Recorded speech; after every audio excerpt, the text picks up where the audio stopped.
wewe, tunakwambiaje yani leo utanitambua leo. Mjumbe.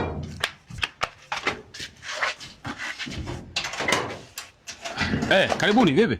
Asante. Mjumbe, mimi nimekuja na shida yangu. Huyu dada huyu, mimi nikiwa na bwanangu ndani, tunafanya yale mambo yetu. Bwana huyu anakuja anachungulia dirishani. Mjumbe, hii iko sawa? Iko sawa hii.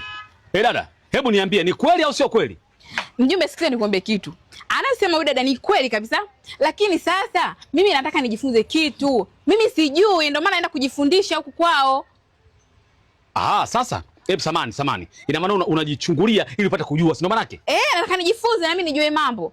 Kwa hiyo unataka kuniambia unavyoona huyu hivi mtaalamu? Fundi gani nini wewe? Kweli? Sasa sikiliza. Wewe umeonewa. Sasa kama umeonewa, fanya kitu moja ambacho ni kizuri, sawa? Hebu njoo na mimi utaamka niuone kwanza niamue kesi. Nataka utaalamu uliokuwa nao na mimi ndio niamue kesi. Njoo. Kweli mjumbe. Njoo serikalini.